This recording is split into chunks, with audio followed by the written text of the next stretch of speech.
Welcome to Wednesday's News Moto, brought to you by For Riel. Each week we partner a moto ride somewhere in Cambodia with updates about what's happening around the country. It's a fun way for you to keep up to date with events in the kingdom. Today's ride takes us through Siem Reap, along the riverfront, where we make a stop to get something special. If you've been watching for a while, you probably know what that is. At For Riel, we donate the money we earn from YouTube to charities in Cambodia. YouTube pays us every month based on the number of views on the ads throughout our videos in that particular month. So by viewing our videos, you're helping us to earn the money. It adds up over time, and we're really happy that we can support great charities in this way. In the description of this and every For Riel video, you will find links to the charities we support. Please check out their websites to find out more about them and donate directly if you'd like to. We regularly support Cambodian Children's Trust, Heartprint and Reach. Okay, now the formalities are out of the way, let's get into the news. It is Wednesday the 5th of June and today we welcome Manny Pacquiao to the kingdom. Poipet rail service to recommence, new boat for the moat, a date for the canal and a good news story to finish off with. Cambodia's natural beauty is a knockout. Living boxing legend Manny Pacquiao gave a massive boost to the kingdom's global image when he visited Cambodia this week. We actually saw him in Pub Street getting photographs taken, but we didn't realise who it was at the time, as we don't follow boxing. While he was in Phnom Penh, he also paid a courtesy call to the Prime Minister. This is his second visit to the kingdom, having made his first visit back in 2016. The Prime Minister was all praise for the boxing legend, hailing his presence as a potential catalyst for the nation's sports and tourism sectors. It would also go a long way in solidifying the relations between the people of the two neighbouring countries with people-to-people connectivity. The influx of visitors drawn to witness the country through the lens of a beloved sports figure will not only highlight Cambodia's cultural and historical treasures, but also foster international goodwill and cooperation. Now for some welcome news for the lovers of train travel. Royal Railway Cambodia has confirmed that services between Poipet and Phnom Penh will resume soon.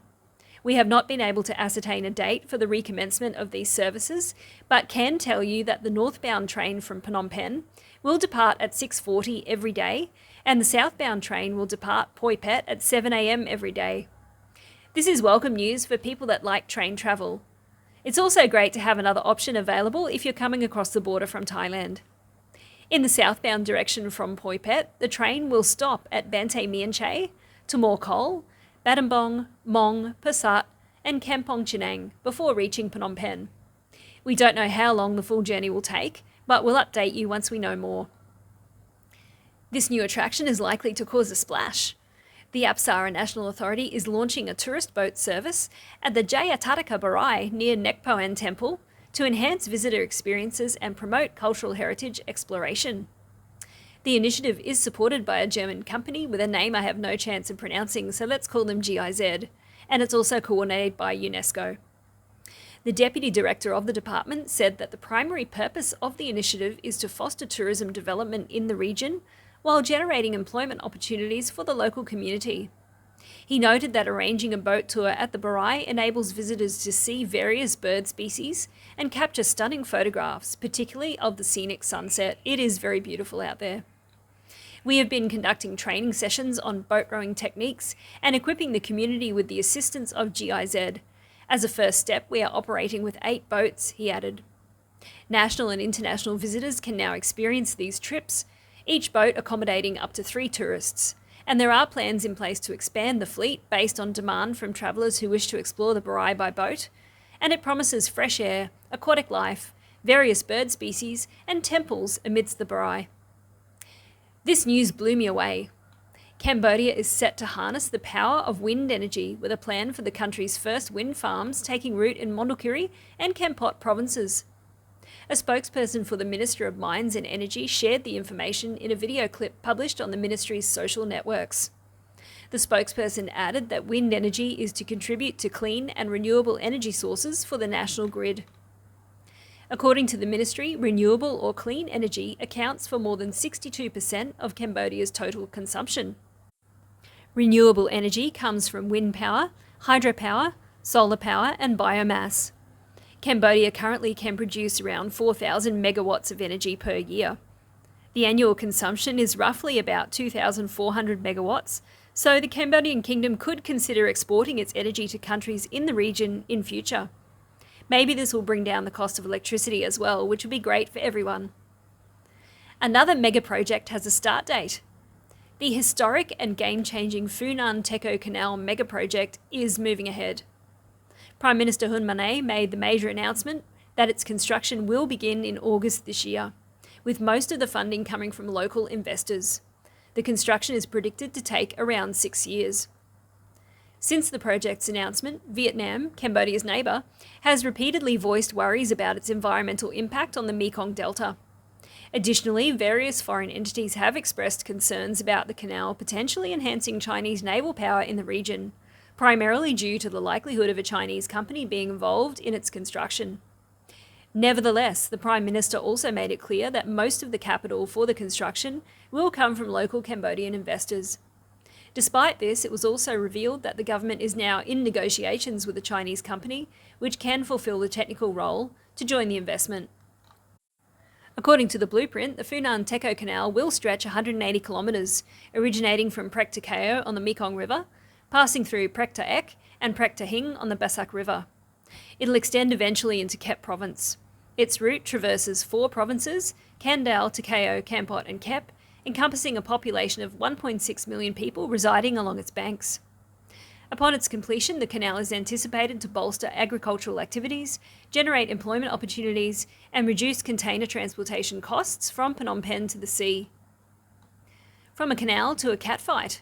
A group of Cambodian schoolgirls who shared videos of brawling and bullying during school have been re-educated and forced to sign good conduct contracts. Takeo Province Police state that the unruly teens attend a high school in Takeo and that they routinely recorded fights in the classroom and shared them via social media. This caused a loss of public order in the school and society.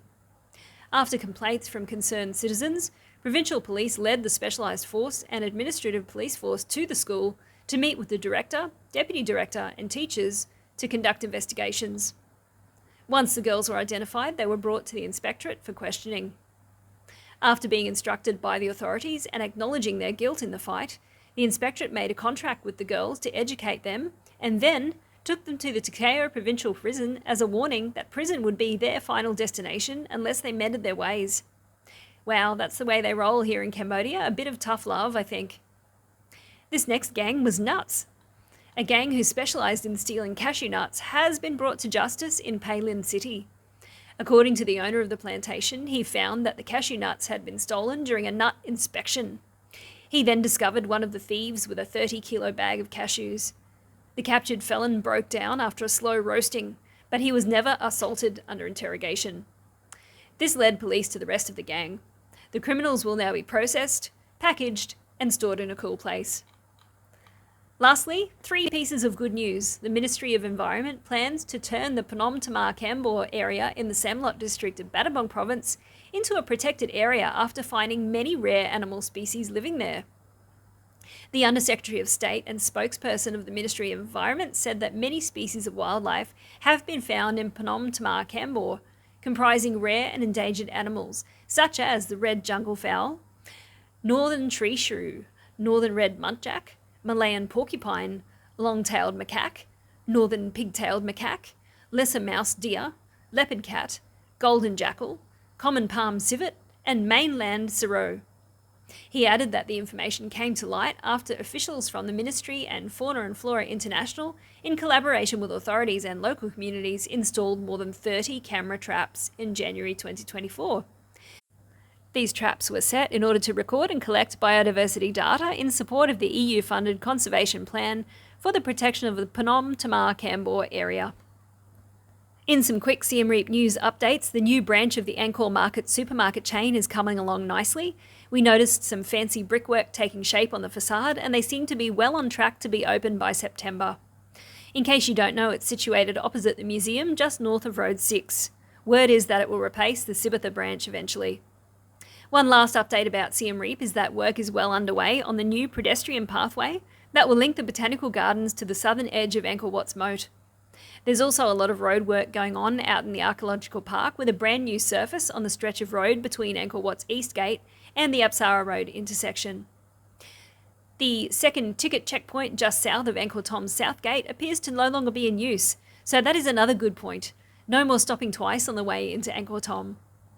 And that brings us to the end of this week's news. You're now up to date with all of the most important events in the kingdom. Don't forget to join us on Instagram or Facebook if you'd like updates between videos. Thanks so much for watching. Take care, have a great week, and we'll see you very soon.